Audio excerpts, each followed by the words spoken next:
Dear viewers, আপনাদের সামনে আবার হাজির হয়েছি একটি মেডিসিন নিয়ে। সেটি হলো টোফেন। টোফেন হলো বাংলাদেশের বেক্সিমকো ফার্মাসিউটিক্যালস লিমিটেডের তৈরি একটি ওষুধ। এটি তৈরি হয় কিটোটিফেন ফিউমারেট 1 মিলিগ্রাম দিয়ে। কিটোটিফেন ফিউমারেট মূলত একটি অ্যান্টিহিস্টামিন ওষুধ। আপনারা দেখতে পাচ্ছেন এখানে কিটোটিফেন ফিউমারেট বিপি, অর্থাৎ বিপি মানে ব্রিটিশ ফার্মাকোপিয়া অনুযায়ী এটা তৈরি 1 মিলিগ্রাম কিটোটিফেন। তো এটি যে সকল রুগীরা খেয়ে থাকেন বা ডাক্তাররা প্রেসক্রিপশন করে থাকেন, বেশিরভাগ ক্ষেত্রে যারা হাঁপানিতে ভোগেন, যাদের অ্যাজমা রয়েছে, শ্বাসকষ্ট, সেই সকল রুগীদের শ্বাসতন্ত্রের অ্যালার্জির জন্য বিশেষ করে এটি দেয়া হয়। পাশাপাশি মন্টেলুকাস্টো দেওয়া হয়। আর একটি সেবন মাত্রা হলো 1টি করে রোজ 2 বার পূর্ণবয়স্কদের জন্য, অর্থাৎ 1 মিলিগ্রাম টুয়াইস ডেইলি। তো 3 বছরের উপরে যারা শিশু রয়েছেন তাদেরকেও 1 মিলিগ্রাম করে রোজ 2 বার দেওয়া হয় সিরাপ আকারে।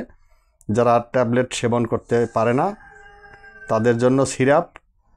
আবার 3 বছরের নিচেও অনেক সময় দেওয়া হয়, সেক্ষেত্রে আধা চামচ করে রোজ 2 বার দেওয়া হয়। তারপর ডাক্তাররা যেভাবে সাজেস্ট করবে আপনারা সেভাবেই সেবন করবেন। তবে এর একটি পার্শ্ব প্রতিক্রিয়া আছে। বেশিরভাগ রোগীরাই বলে থাকেন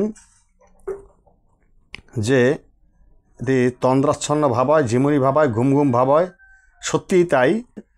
তো যারা এই তন্দ্রাচ্ছন্নতাকে ভয় পাবেন তারা এই ট্যাবলেটটি সেবন করবেন না। তারপরও ডাক্তাররা যদি অনেক সময় বলে খেতেই হবে, তাহলে তো খেতে হবে। কিন্তু